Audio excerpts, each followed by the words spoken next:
My name is Keith Mellinger. I'm the Dean for Mary Washington, University of Mary Washington, not the hospital, the university, Mary Washington's College of Arts and Sciences, and I'm delighted to be here this evening. Thank you to Rich LaRochelle, who invited me to join you this evening and moderate this session for the Fredericksburg Food Co-op. It's great to be here. I joined the Fredericksburg Food Co-op years ago. Rich reminded me I joined in January of 2018. I was number 598, which was it was exciting. It feels like such a long time ago. It's hard to keep track of everything that's happened. It's been a number of years. Anyway, I'm really enjoying being a part of that, and my wife and I are really enjoying seeing how it's developing. It's really very exciting for the community. But I'm here tonight to introduce our speaker and to moderate our Q&A afterwards. So let's get right to it. Tonight, I'm very happy to welcome Dr. Jessica Gordon-Nembhard. Dr. Gordon-Nembhard is a professor of community justice and social economic development in the Department of Africana Studies at John Jay College, the City University of New York. She's the author of, I'll show you here, the author of, let me see if I can get it to, there we go. My virtual background's not doing me justice. There we go. There you go. Collective Courage, A History of African-American Cooperative Economic Thought and Practice. It was published in 2014. And she's a 2016 inductee into the U.S. Cooperative Hall of Fame. She's a political economist specializing in cooperative economics, community economic development and community-based asset building, solidarity economics, Black political economy, and community-based approaches to justice. She's an expert on the cooperative model, and we're very delighted to have her with us this evening. Before I turn it over to you, just a quick reminder, I recommend that you click on speaker view up in the upper right-hand corner of your Zoom screen there. That's, I think, the best viewing experience for you as a listener. If you have questions that occur to you while she's speaking, feel free to go ahead and enter those into the chat, and I'll try to keep track of those and make sure that we ask her as many questions as possible at the end of the hour here. So just go ahead and load those into the chat box down at the bottom. So without any further ado, let me turn it over to Dr. Jessica Gordon-Nembhard for our presentation this evening. Thank you so much, Keith. Thanks for the intro and for being here. Thank you all for being here. I do have a PowerPoint, so let me bring that up. I think it worked, yep. And so I also want to thank Rich LaRochelle, having trouble moving my thing, for inviting me, for organizing this. You know, congratulations, Fredericksburg Food Co-op. I'm so excited that you're open, especially during these times. I'm actually a member of the Tacoma Park Silver Spring Food Co-op up in the DC metro area. I've been a member, I think, over 20 years. I grew up in an intentional community that was organized as a cooperative living community, even though we owned our own, each of the houses were owned individually. We were members of the intentional community that owned some joint land together. So I kind of grew up in the co-op movement without totally knowing what that meant. And I didn't think about co-ops as community development strategies until much later in my career as an economist, which is what I'm going to talk to you about today. But I wanted to let you know that I am a food co-op gal, woman, person. I also actually am very heavily involved in the worker co-op movement and helped to co-found the U.S. Federation of Worker Cooperatives. My sister and I actually started a buying club also. So I've been in this field for a while, both as a practitioner and as a researcher and co-op educator. I do also want to start with a land acknowledgement, acknowledging the original stewards of the land. I'm actually in New York City in the Bronx at the moment, so it would be the Lenape Nation. You all hopefully know what nation's land you're on, where you are. I also want to bring our ancestors into the space, and in terms of my ancestors, those who were enslaved, those who continue to labor without just compensation, those who have practiced resistance. I want us to sort of recognize all that strength and resilience and bring that into the room with us, and continue to honor and recognize the struggles of those combating anti-Blackness, racism of all forms, patriarchy, police brutality. And please, let's acknowledge our elders as well.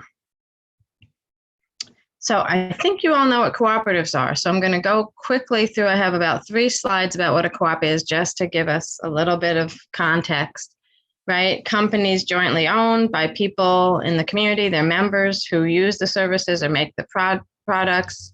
It's a member-based, member-serving enterprise created to satisfy a need for a purpose, right? Mission-based and values-based business. Usually we talk about a triple bottom line instead of just profit maximization, or instead of profit maximization, right? Co-ops are there to, address member needs, solve member problems, often do community development, often address other discriminations and disparities, and hopefully also to protect Mother Earth and to do environmental sustainability. The other piece, as you know, about cooperatives are the democratic governance, right? Democratic economic participation and democratic governance, which is essential, essential to being a co-op. And then the sharing risks, right? And sharing profits, so that everybody can get what they need. Everyone can participate in the decisions about what we need, and everyone can reduce the risks because we're doing it together and enjoy the profits together. This was a poster that was put together by the NCBA for the 2012 year of the co-op. And actually, we're just finishing the decade of the co-op. I think it ends next year. It started right after the year of the co-op. It's hard to believe it's been 10 years. But anyway, this kind of was a way to encapsulate all the values and the things that people said were great about their co-ops. And you can see a lot of it is stuff I already mentioned, but there's also things about not being charity, right? Sharing the burdens in the hard times and the benefits in the good times, being resilient, right? We know that co-ops last longer than other small businesses. We know that they do better, last through crises, and sometimes are even created out of crises and then last through crises. They're part of an international movement, et cetera.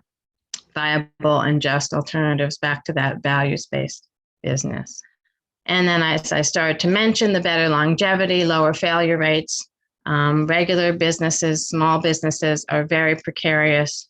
Some data shows that, 60 to 80% of regular businesses fail after the first year, but only 10% of co-ops fail. After 5 years, 90% are still in business, when only 3 to 5% of most other businesses are still in business, right? So that all the things we just talked about, the, sharing risks and making decisions together and being very deliberate about addressing problems and having mission and vision and values, right, all seem to make co-ops stronger.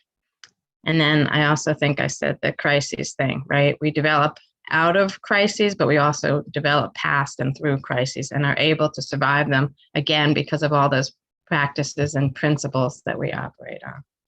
The other thing I wanted to say at the very beginning of our discussion about co-ops is how universal they are. When I first started actually studying co-ops, so right, as I said, I sort of grew up in co-ops, but when I first actually studied them, they appeared like they were really a European thing, and that most Black folks didn't do it. At least that's what Black folks told me, and this and that. But if you really start to do your studies, if you really look into the history, we find out that cooperative economics and solidarity economics, working together, pooling resources and all that, actually predate all the other economic systems that we know, right? Especially capitalism, mercantilism, et cetera. Cooperation, cooperative actions, the commons, all that is very early, right? Early civilizations practice those things because as human beings, we learned that doing things together, helping and supporting each other meant that we were helped and supported, and our families were helped and supported better than if we tried to do it alone. And often we couldn't survive alone. So really, the co-op model is, I would say, a universal humane model, right? That we know that every population in human history, every era of human history on every continent has been practiced in some way. And so we're really part of a huge, right, human movement, and a movement for human development and human benefit. Some of the precursors, as you'll see, that I found in my research focusing on African American co-ops are mutual aid associations, revolving loan funds, rotating savings and credits, sometimes called the SUSUs. So there are different ways that people have collaborated and practiced cooperative economics or economic cooperation throughout history, sometimes more or less formal than informal, sometimes more mutual aid and less a co-op business. And then also, right, co-ops as a business form weren't really codified until the late 1800s with the beginning of the International Cooperative Alliance, which, based its first principles off of the Rochdale pioneers in England. So that's where we sort of got the first international movement and the first legal codification in most developed countries. But as I said, if you look at the practices, principles, and values, we've all been using them and practicing them for 1,000 years. So there's another picture of my book, if you didn't get to see the real one that got held up for you earlier. I was able, after about 15 years of research, to publish a book, Collective Courage, and to chronicle the history of African American cooperative ownership, as well as cooperative economic thought, right? And to chronicle sort of the survival, the resistance, and the prosperity that African Americans gained using co-op model and using some form of economic cooperation. I recently worked with Esther West, who's over at the University of Wisconsin Center for Cooperatives, who started to put together a survey of current Latinx co-ops as part of a project. A lot of people come up to me and ask me about other ethnic groups. And I've been telling people, somebody needs to do the research, right? I had started with Blacks thinking that I was going to do every other ethnic group, but I ended up with so much information and so long a process to find the information that I did find that now I'm passing it on to others. She took up the mantle to at least start to look at what current Latinx co-ops were looked like, and that's the URL. If you go to the University of Wisconsin Center for Cooperatives, you can find it. I don't actually know how to cut and paste it and put it into the chat, so sorry about that. So what does Collective Courage cover? In terms of, documenting Black co-ops throughout U.S. history, there are hundreds of mutual aid societies, Black communal towns, and formal and informal economic cooperation from at least the 1780s and probably earlier to 2013. The book came out in 2014, so that's why I say to 2013. Some of the co-ops I document still exist now, but not, some of the ones I document from the 2000s still exist now, but not all of them. I counted up about 162 legally incorporated cooperative enterprises that were owned by African Americans that I was able to find some information about and are listed in the book. Rural and urban, North and South, West, Midwest, from the 1800s to the present. So it might not sound like a huge number, but it's actually a lot, especially considering when I first started this work, Black and white people told me that Blacks don't do co-ops. And also that's not counting the 154 co-ops and 20 credit unions that Du Bois lists in his book. He actually did a study of what he called economic cooperation among Negro Americans in 1907. So my 162 are in addition to what Du Bois listed in his book. So maybe three, so that makes up to 300. Again, not a huge amount, but if you think about the universe and also the fact that I still get people telling me about new Black co-ops that I missed. Sorry, not necessarily new, from history as well as current. So I definitely missed a bunch.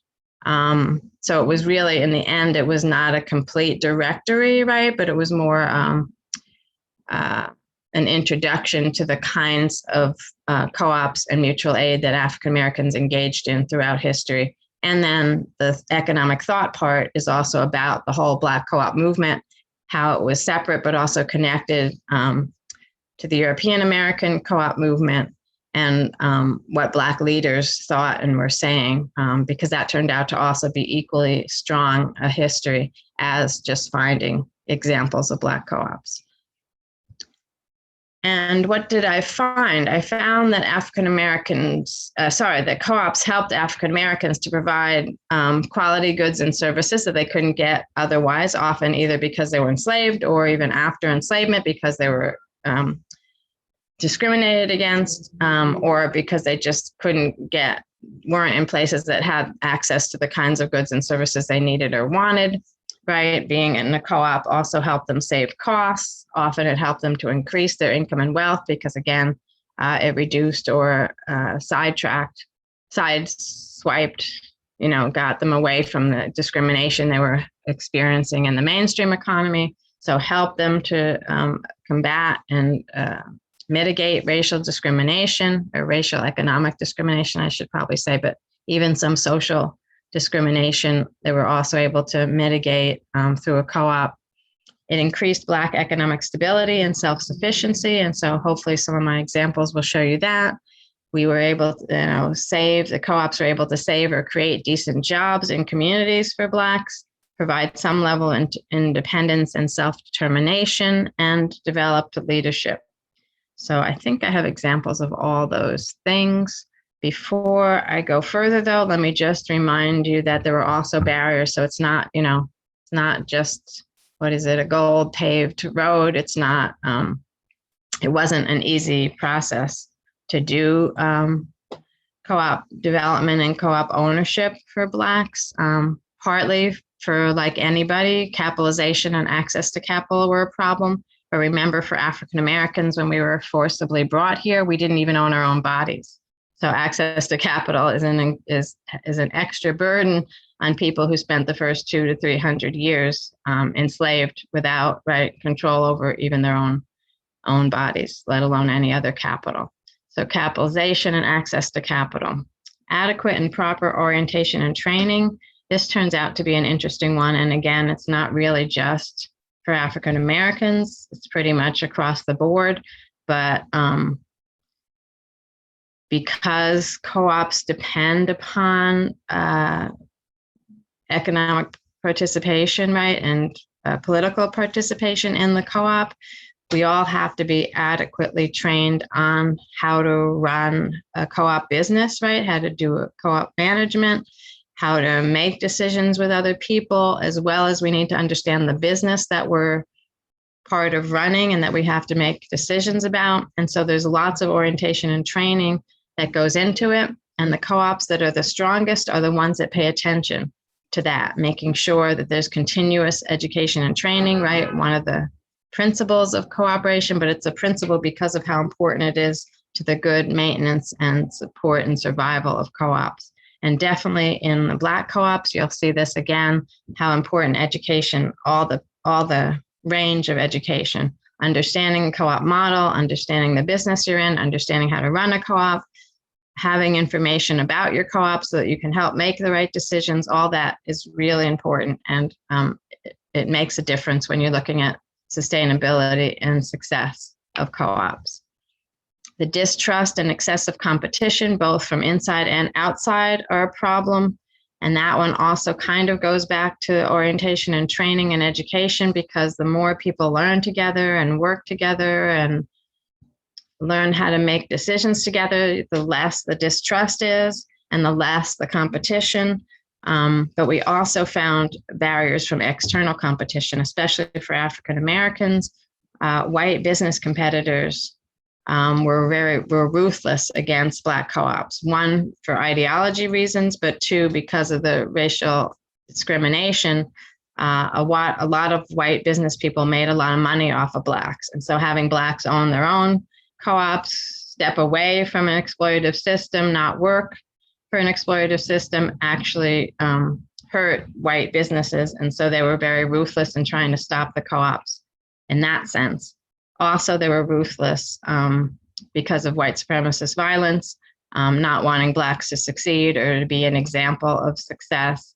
And so the whole gamut of sabotage, from sort of just financial sabotage and, you know, your store charging more than the Black co-op, to actually lynching Blacks who were involved in co-ops, burning down the co-op building, that kind of thing, and threatening to do that even if you didn't actually do it. So I think you got enough idea about the barriers. Oh, and here specifically the history of sabotage. And as I said, you know, sabotage went from banks colluding not to loan money or have a line of credit with a Black co-op, to railroads refusing to move the co-op's produce or products, to insurance companies skyrocketing the insurance for a co-op business, and then all the way to the lynchings and mob mentality and white supremacist terrorism. And so that's partly why the book is called Collective Courage. One, because it took that courage to persist through all these kinds of sabotage, but also it just took courage to persist in a model that wasn't the mainstream model. When you're already a marginalized group of people discriminated against, it's often hard to embrace an alternative and to say, oh, we can do this differently, when you really just want a piece of the mainstream pie. So I looked at sort of collective courage on all those domains. The other thing that was interesting that I found doing this research is that African Americans found that that sometimes that taking on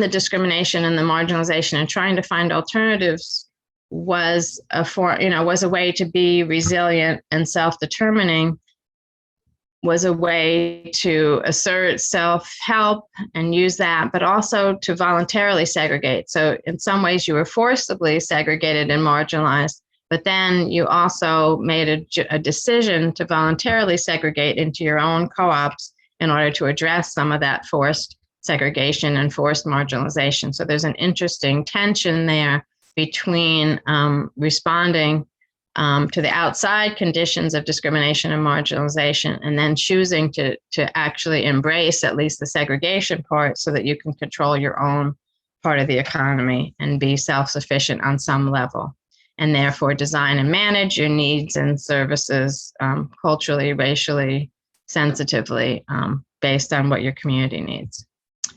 But we also find that co-ops have been a community economic development tool, right? So not just a tool for individual development, not just a tool for a sector, like for farmers to get ahead, but actually a way to address underdevelopment and market failure for communities, and to increase the options and abilities for people in a community to kind of create strategies that will be anti-poverty, community building, and community stabilizing. And so again, if you look at what happened in Black co-op history, you see not just individual co-ops sprouting up, but often a set of co-ops, sort of an ecosystem of co-ops, or a desire, sorry about the noises of the city out there, a desire for an ecosystem of co-ops, and also co-ops connecting with other co-ops around the country. And I'll show you some examples of that as well. So why do I say cooperatives can be a community economic development tool? I think you got the idea already, but I also put some challenges and some co-op solutions on the other side. So general market failure, consumer co-ops address that, like rural electric co-ops, food co-ops. The export of capital, community ownership helps to keep capital in and close and recirculating. Predatory lending, right? Community development credit unions and credit unions help to address predatory lending. Unemployment, worker co-ops, and as we said, you'll see examples of co-ops in general among Blacks that were willing to hire Blacks when other people weren't. Poor quality education, so co-op schools, but also the continuous education and training that you get through a co-op help to address the education problem, housing crisis, housing co-ops. And we know places like New York City and Washington, D.C. have the most housing co-ops in the country, and both of those cities have the most Black housing co-ops in the country. So again, co-ops addressing very practical needs. Poor nutrition, again, food co-ops help that with food deserts and access to healthy food, that kind of thing. And we're also seeing, especially around the world, not so much in the US yet, but reentry, the prison industrial complex is a problem. We see worker and social co-ops actually helping to solve some of the problems of incarcerated workers and returning, previously incarcerated returning residents. So let's go specifically into the ways that co-ops benefit their communities. I'll give you some examples, especially from African-American communities. Usually I talk about 10 things, but I think for today I focused on 4 or 5, but the 10 things are anchoring and recirculating, education and training, meaningful work, economic and environmental sustainability, access to addressing market failure and marginalization, joint ownership, building wealth, democratic participation, leadership development, and civic participation. So the anchoring, we talked a little bit about this already, but co-ops are part of what we now call the solidarity economy, established again for needs and values-based. So they end up anchoring capital because they're so connected to community and to place as well as people, right?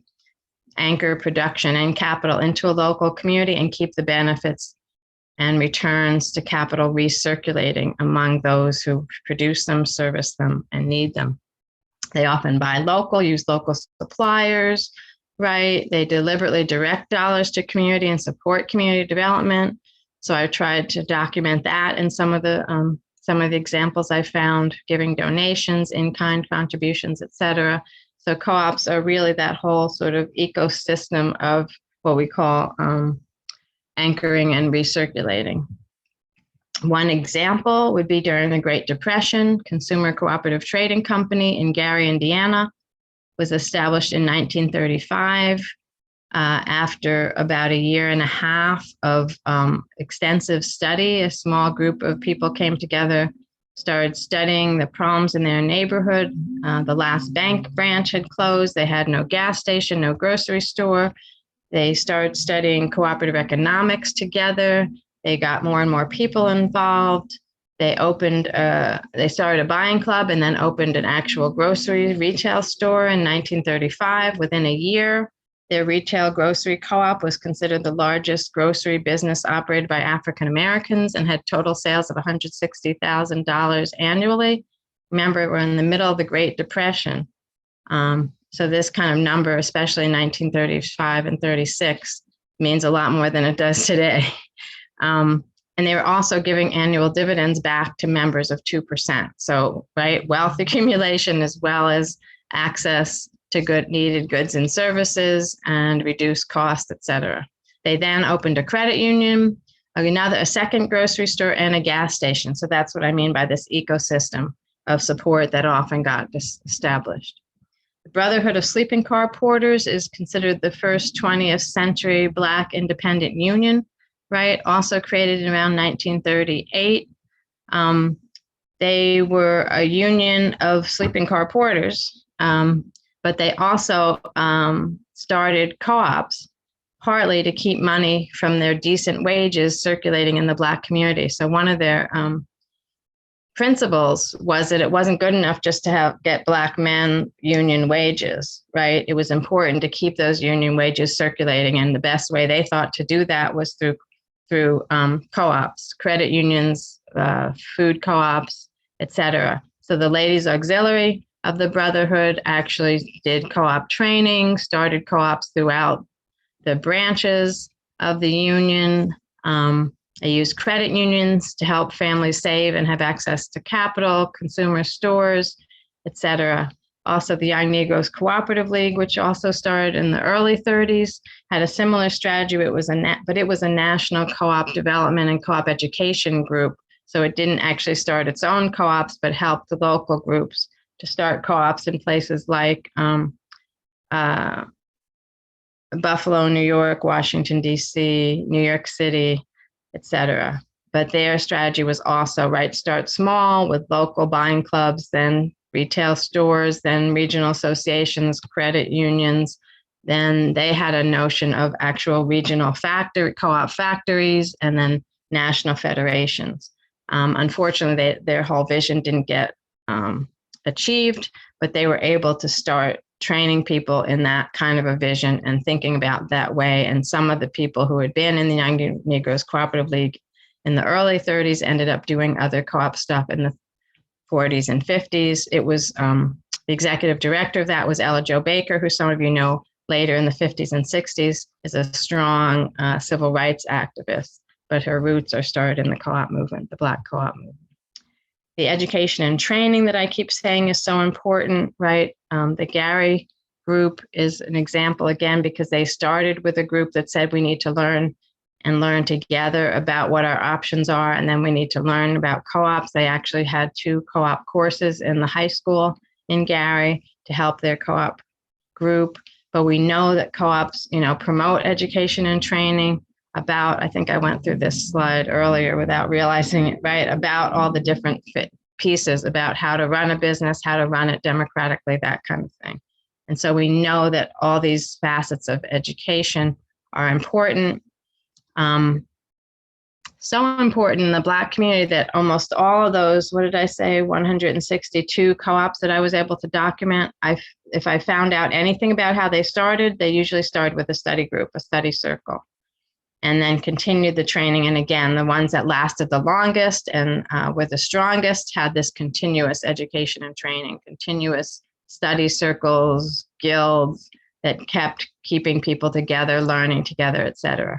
But also we find that the skills developed from cooperative ownership transfer to other situations. And so we find a lot of examples, and I'm going to end with some examples of women's leadership and youth leadership that come out of being involved in a co-op.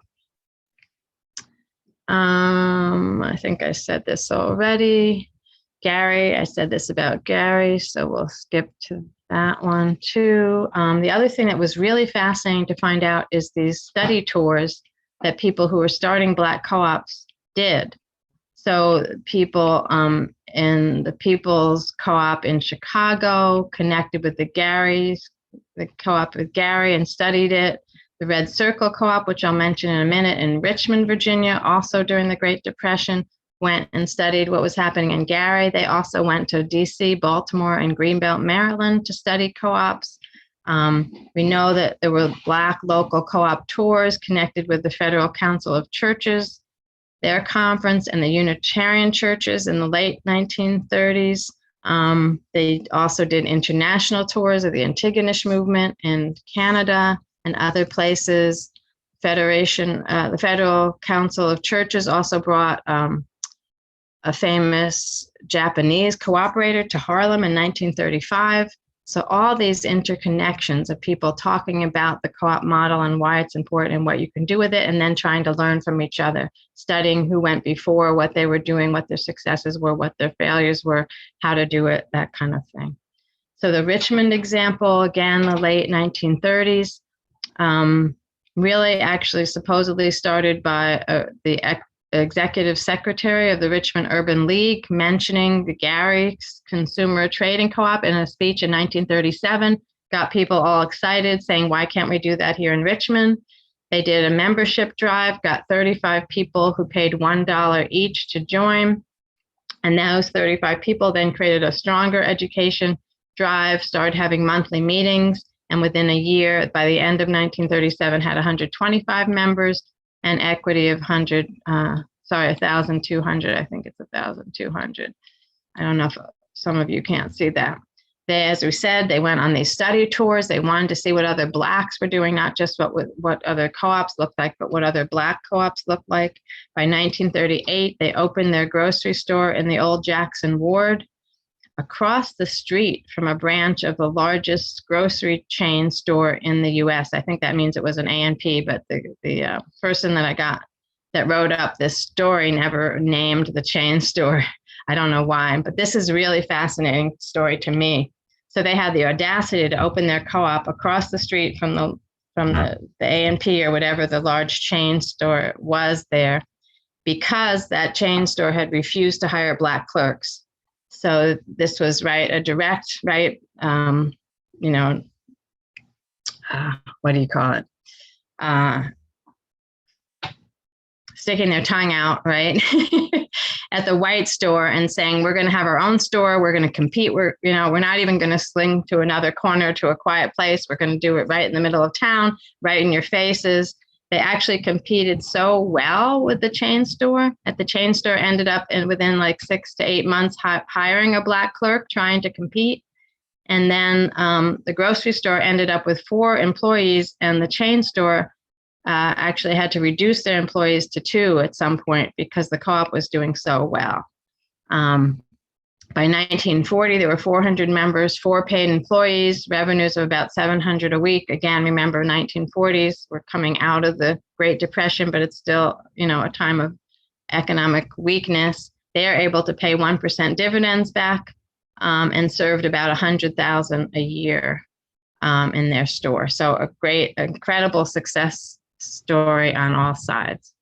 I'm going to skip the North Carolina example. Somebody can ask me about it if they want, but that's also an example of 2 Black schools that start doing co-op education and co-op development, and then end up doing a whole statewide project, which ends up in increasing the number of Black credit unions from 3 to 98 and adding 48 co-op enterprises to the state of North Carolina, again during the Great Depression and in the 40s. Just because of federalization, right? Coming together to create a statewide association and doing education. We also know that some co-ops are able to, promote environmental sustainability and economic sustainability, again, because they're so rooted in community and they care about community as well as family and Mother Earth. Right. Some examples are W.A.G.E.S, which is now called Prospera, out in Oakland. This is the 1980s and still exists now. They started out doing natural cleaning products. So house cleaning services based on natural cleaning products for the safety of the house cleaners, as well as the safety of the people whose house they're cleaning. They were able to create several strong co-ops, especially with Latinas. The first one they created was Emma's Echo Clean in Oakland, but they also created about 10 others, and now they actually help to create other kinds of worker co-ops as well, not just cleaning co-ops. Green Worker Cooperatives is a nonprofit in the Bronx that is a co-op incubator to create not just worker-owned co-ops and not just green businesses, but worker-owned green businesses, right? Rooted in democracy and environmental justice, run by mostly people of color, staff are mostly people of color, and the people that get trained are mostly people of color. For 15 years now, it's been in existence and pulls together ecological benefits while doing no harm to workers or community through doing co-op academies and helping people who want to start green businesses to also create worker-owned businesses in their communities, hire other local community members, and address 2 issues with one model. And then democratic participation. We know that co-ops, require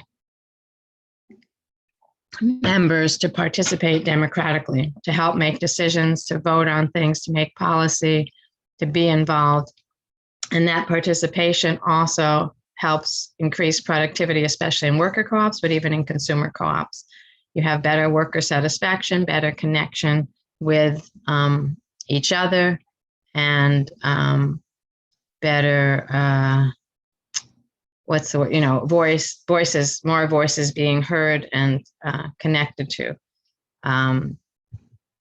And so that also increases the social efficiencies, from democratic participation, the teamwork, being able to work together. Inter-cooperation is another co-op principle. Self-management, a lot of co-ops, but not all of them, try to do some level of self-management, not just democratic participation. And all those increase, again, productivity, satisfaction, efficiency, effectiveness, and give people new skills, right, that they didn't necessarily have before that they can apply in other aspects of their life.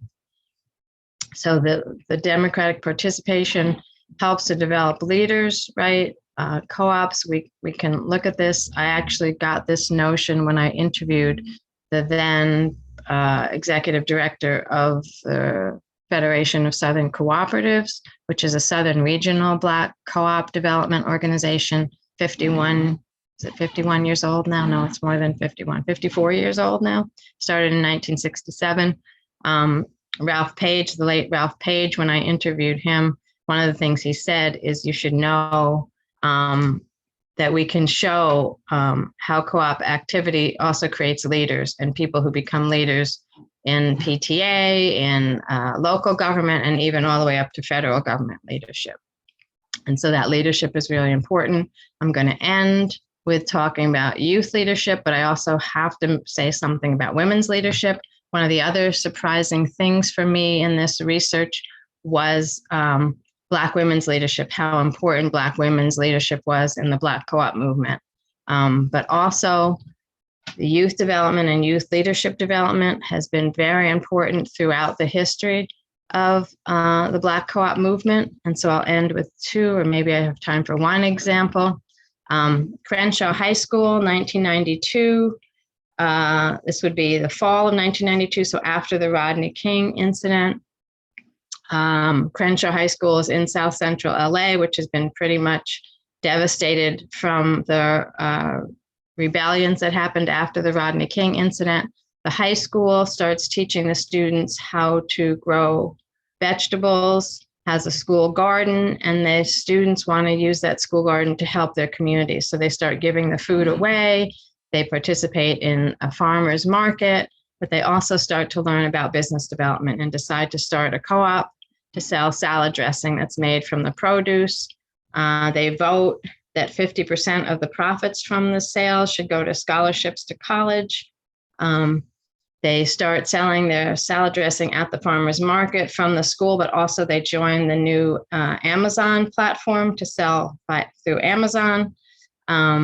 Within 10 years, they have awarded over $180,000 in college scholarships to their graduating managers. Because they're a student co-op, they also learned how to train and develop the younger students, right? The freshmen and sophomores in high school, so that by the time the owners are graduating, they have a new cohort to take over the co-op. So they also perfected that sort of succession building and continuous training program, but they also have been using this money to go to college with, which encouraged their high school to start a college prep program. And so you see all the different ways that these co-ops, right, the spillover effects of these co-ops.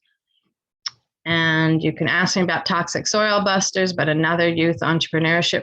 I love the picture because they're, they use the Ghostbusters motif, but they're trying to get lead out of the soil in Worcester, Massachusetts, and they form a whole business around soil abatement, lead abatement of soil, and information about lead poisoning and environmental racism.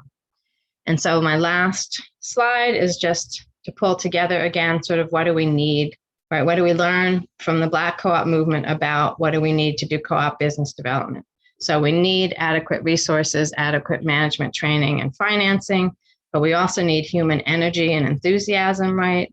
I don't know if you can tell from my examples, but the histories that I found, right, the enthusiasm and human energy that gets put in is really one of the sticking points, like the mortar of any of the co-ops, right? The wanting to work together, having the energy and enthusiasm to pull these things through and to keep things going, building solidarity and trust.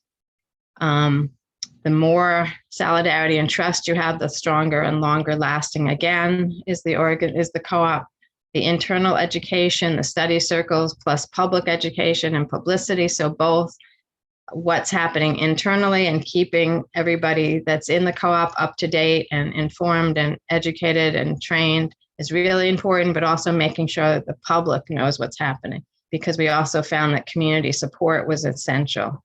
Local control and intercooperation, reaching and incorporating youth, and leadership roles for women, all turn out to be extremely important, especially in African American cooperatives. And so together we can succeed. That's a picture of Freedom Quilting Bee, another Black co-op from the 60s to now in Alberta, Alabama. Thank you very much. All right. Yeah, thank you very much. Very, very interesting, the role of co-op as an economic and social driver in so many ways. I mean, it really, the level of research you've done is really fascinating. It's very deep. And I want to draw everybody's attention to what Rich put in the chat, that if you're interested in the book, please reach out to him. It really is a deep piece of research. There are a number of questions that have come in. We don't have a lot of time, but let's try to do as many as we can. We saw many examples of co-ops you've given throughout the presentation. Do you have any that you would point to as having a particularly strong impact, or a favorite of yours, something that has been more impactful, say, than others? Yes, there's a lot of different examples of impact. So I think the first sort of blanket thing I would say to reinforce is the impact of leadership development. I don't think we can underestimate how much the co-ops created human capacity and human confidence and social capital and help people. I think I said it in the book, I don't like to talk about failures, even though pretty much every one of the co-ops ended at some point. So in some ways you could say it's a failure because it had to close its doors.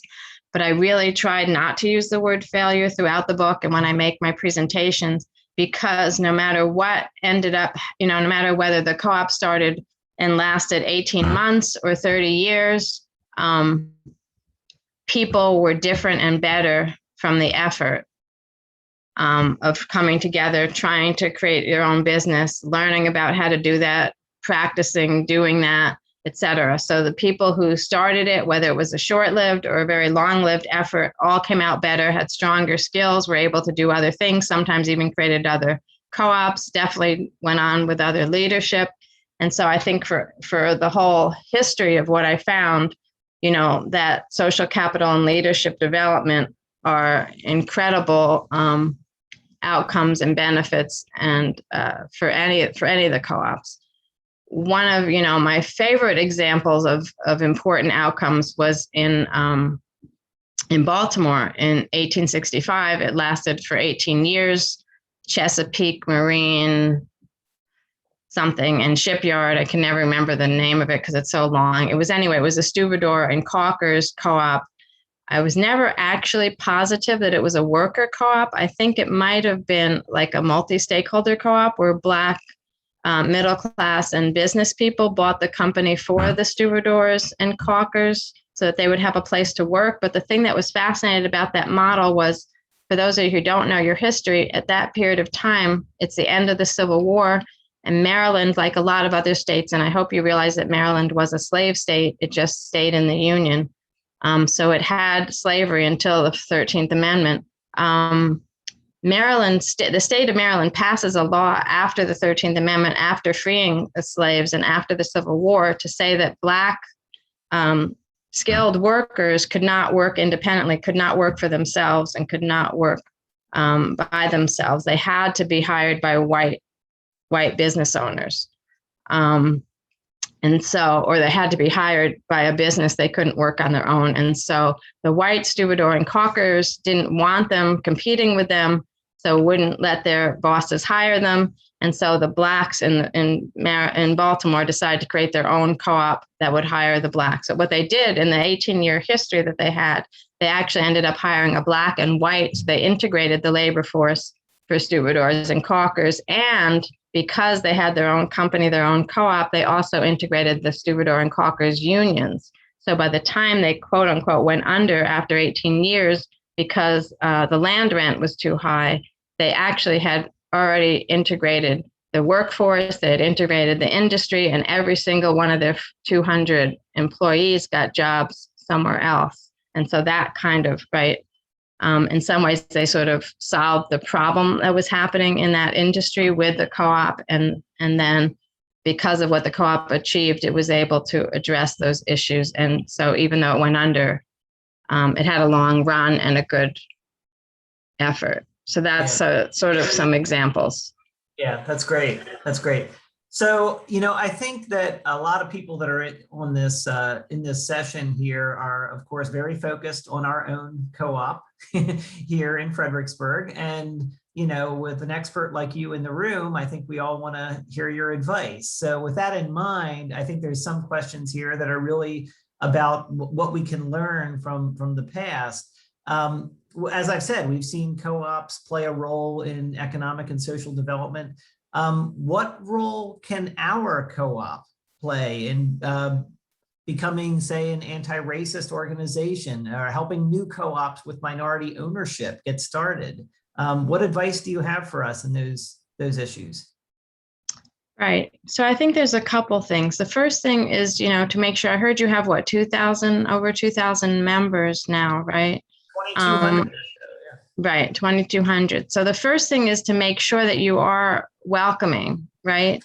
And I often talk to white audiences that, being diverse, being inclusive isn't even enough, right? We say we want to be diverse and inclusive, but sometimes that's not enough, because sometimes by diversity, we just mean we have a token one or two people who are different, right? Inclusive, we say we have the numbers, but then we don't actually listen to them or hear their voices or have them feel that they're really a part. We don't have the cultural products they want or the language justice that they need. And so we've got to be more than just diverse and inclusive. We've got to have equity and justice, right? So you need to, kind of look internally at yourself, right? Who are your members? Do you need language justice?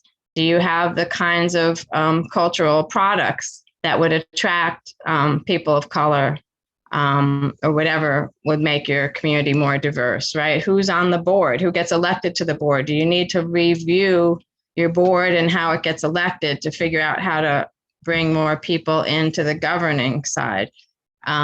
Even if you start to encourage people or get people voted in on the governing side, have you figured out how to make sure people have the time to participate at that level, right? And feel comfortable speaking up, right? So there's all kinds of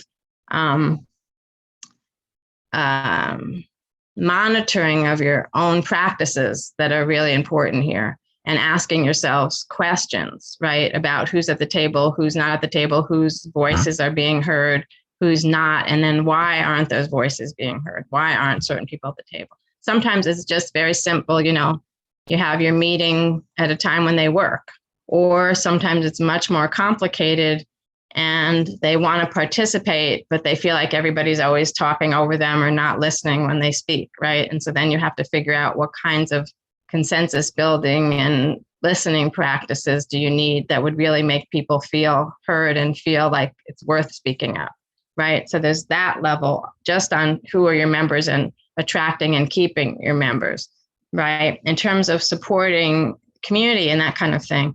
The other, I think I mentioned it, but the other lesson I learned through the Black history was the co-ops that really had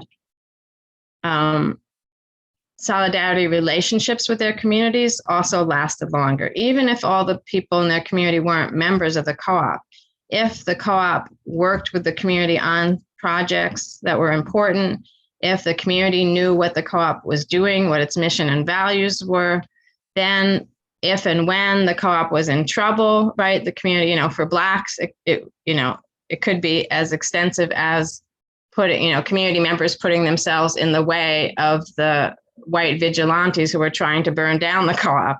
But it could be much simpler level of the community pitching in with some donations or starting to use the co-op when they hadn't thought of it before, but now the co-op needs something more, right? So those kind of making sure there's connections to community. If you have different neighborhoods and different communities among you, right, then figuring out how do you connect to what's important, what are the issues for the different segments of your community, right? Are you connected to the NAACP or the Black or the Urban League or the Immigrant Rights Organization, right? Are you connected to the groups that are saying and doing things in that community to say, this is what we need? Are you allowing them to use your space for a meeting for free, right? Are you, right? Are you helping to petition the city government for something that would be supported, right? That kind of thing. Are you willing to put their posters up in your window? I mean, it sounds like simple things, but it's, you know, sometimes it's stuff you don't think about, but make a huge difference to seem more connected and open and that kind of thing. And then, yeah, I mean, if you're so successful that you can even help to either give donations to a new fledgling co-op or something, or to help develop infrastructure, or even help with, you know, mentoring, right? Mentoring a new co-op or something like that, that would also, those things will also go a long way. Yeah, excellent advice. We only have a couple minutes left, but I think I need to ask the important question, which is, what advice do you have for us? We are at a young, very early stages of our Fredericksburg Food Co-op. Where are we going to see the hurdles in the next couple of years, and how do we prepare for those now? So there definitely will be hurdles. Food co-ops, I'm actually not a food co-op expert, but I've learned a few things about food co-ops from my research and also from being in the movement and also listening to Black food co-op development woes.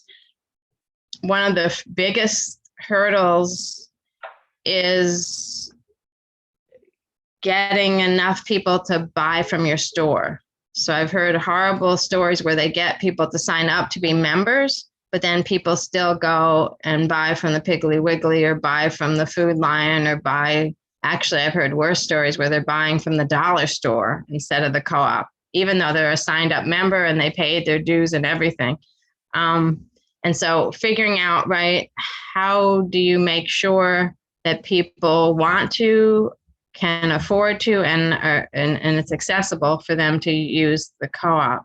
One of the things I learned from the Mandela Food Co-op in West Oakland, California, and they're actually a worker co-op food co-op, not a consumer co-op.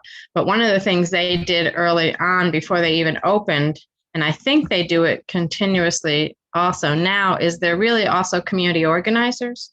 So they went around almost door to door to the neighborhood surrounding where they were going to be able to open their store. And their storefront was their store size was very small, but they queried people what would get them into their grocery store, what kinds of products did they want and did they need. And they made sure when they opened, and they made sure continuously over, I guess I don't know how many years they're open now, 12 years or something, to have the products that the local people want and need.